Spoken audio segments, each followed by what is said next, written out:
Drama serial सियानी में आज की एपिसोड में फ़ायज़ा को जब सारी हकीकत पता चल जाती है तो वो यावर का घर छोड़ के अपने घर जा रही होती है। उसकी मम्मा बहुत रोकने की कोशिश करती हैं कि नहीं बेटा, आप अपने घर मत जाओ। यावर को बहुत समझाती है, तुमने बहुत बड़ी गलती की है ज़िंदगी की।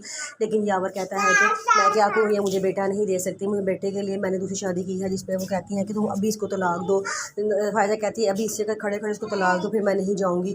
वो कहता है मैं उसको तलाक नहीं दे सकता क्योंकि वो माँ बनने वाली है। और फ़ायज़ा कहती है क्या तुम्हें यकीन है कि वो तुम्हें बेटे जैसी नेमत देगी? तो कहता है हाँ, मैंने पता करा लिया है, मेरा बेटा ही है। जिस पे फ़ायज़ा रोना शुरू हो जाती है, कहती है अब मैं बिल्कुल यहाँ नहीं रहूँगी, मैं अपनी मम्मी की तरफ जा रही हूँ।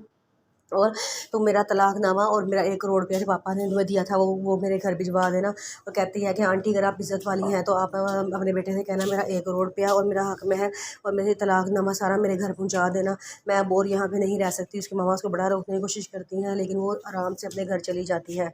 जब वो चली जाती है तो यावर की मम्मा उसको बहुत डांटती हैं, कहती हैं तुम्हें क्या मिला ये सब कुछ करके, अब 1 करोड़ रुपया तुम कहाँ से दोगे? मेरी तरफ से तो तुम देखना ही ना और ना ही इस घर के बारे में सोचना।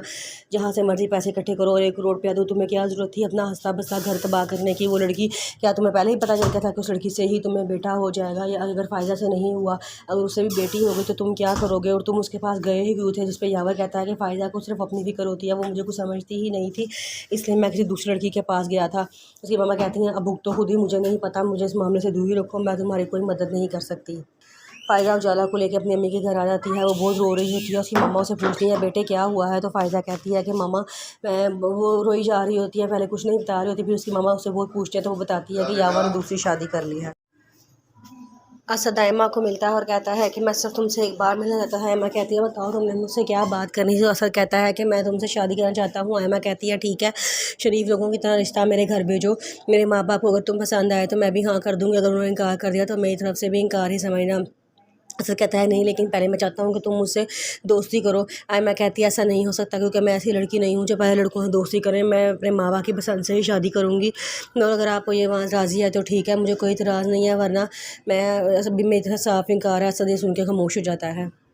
फ़ायज़ा जब अपनी मम्मा के घर आती है तो ज़ुहैब पूछता है कि अप्पी आपको क्या हुआ है, आप इतना क्यों रो रही हैं? तो फ़ायज़ा बताती है कि यावर ने मुझे धोखा दिया है, उसने मुझसे 1 करोड़ रुपया भी ले लिया और दूसरी शादी कर ली और उस बीवी पे लुटा रहा है। उसको सिर्फ ये है कि अब मैंने उसको बेटा नहीं दिया, उसने बेटे की खातिर दूसरी शादी कर ली है, हालांकि वो मुझे धोखा दे रहा है।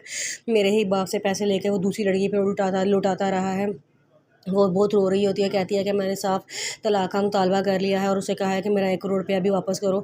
जिस पे वो थोड़ा परेशान सा हो गया था, लेकिन मैं उससे सारे पैसे ज़रूर वापस निकलवाऊँगी जो उसने मेरे माँ बाप से लिए हैं और मैं उसे तलाक लेके रहूँगी। मैं अब उसके साथ नहीं रहना चाहती और ना ही मैं अपनी बेटी को जैसे धोखेबाज इंसान के पास रखूँगी, क्योंकि मेरी बेटी की तरबियत में ये चीज़ बहुत शामिल होगी कि किसी को धोखा नहीं देना। वो ये कह के बहुत रोती है। ज़ुहैब भी बहुत परेशान होता है उसकी बातें सुन के, लेकिन वो क्या कर सकता है। और ये सारी बातें किरण सुन रही होती है, वो दिल ही दिल में खुश हो रही होती है कि देखा जो इल्ज़ाम मिली है, ये अदा ही आती थी ना मुझ पे रोब जमाने वाली, देखो अब उसको कैसे इल्ज़ाम मिली है। वो बड़ा खुश होती है और खुशी खुशी अपने कमरे में चली जाती है।